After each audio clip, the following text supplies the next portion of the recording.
विवेकानंद जी एक कहानी कहा करते थे। विष्णुदत्त का नाम का एक ब्राह्मण किसी सम्राट का प्रधानमंत्री था और किसी कारण से सम्राट ने मंत्री पर बहुत अप्रसन्न हुआ। मंत्री परिषद की बैठक में मंत्री जी को प्राण त्याग की सजा दे दी गई और 200 फीट ऊंची मीनार पर चढ़ा दिया गया ताकि बिना अन्न पानी तड़प तड़प कर मर जाएगा और हर प्राणदंड के भागी उस पर चढ़ा दिया जाता था। इस प्रकार जाको राखे साइया मार सके न को वाली कहावत सिद्ध हुई। रात्रि के समय निवृत्ता में ब्राह्मण की पत्नी मीनार के नीचे आई, तब बोली, स्वामी आप मेरे लिए क्या आज्ञा है। मंत्री ने कहा, इस समय अपने साथ में 3 प्रकार की रस्सी लाना, एक पतली रेशम की परंतु मीनार जितनी लंबी हो और दूसरी मजबूत और तीसरी रस्सी दूसरी रस्सी से शक्तिशाली और मोटी उतनी ही लंबी ताकि मीनार की चोटी में चारों तरफ से लपेट कर बांध देंगे। साथ में मधु व शहद व एक गुबरेला कीड़ा जो गोबर में रहता है उसको लेते आना। इस प्रकार दूसरी रात उस मंत्री की पत्नी सभी सामान लेकर उस मीनार के समीप आई।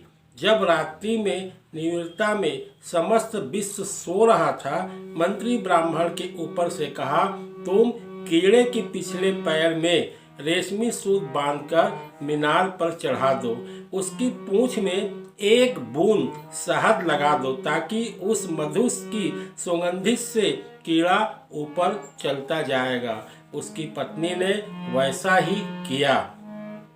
गुबरेला जब ऊपर पहुंच गया तो रेशमी सूत से उस मंत्री के हाथ में आ गया, जिससे मोटे रस्सी को खींचकर मीनार के चारों तरफ घुमाकर बांध दिया और नीचे उतार आया। इस प्रकार हमें 84 रूपी मीनार पर चढ़े हुए हैं।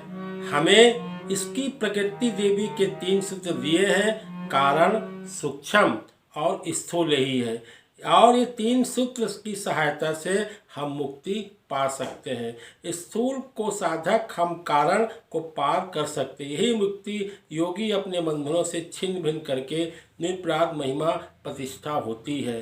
तपस्वी अपनी इस प्रकार होते हैं, अतः उठो जन्म के सोने वालों, जागो मानव तक की गरिमा को पहचानो। कितना सुंदर अवसर है जिसे तुम आलस के चलते नष्ट कर रहे हो। पश्चाताप करने से क्या लाभ है जब चिड़िया चुन गई खेत। अतः आपको यह समझ में आना चाहिए कि मनुष्य को किस प्रकार महान बना जाता है। अतः यह वीडियो आपको अच्छा लगता है इसे लाइक करिए, शेयर करिए और नीचे लाल बटन को जरूर दबाइए। ओम साई राम।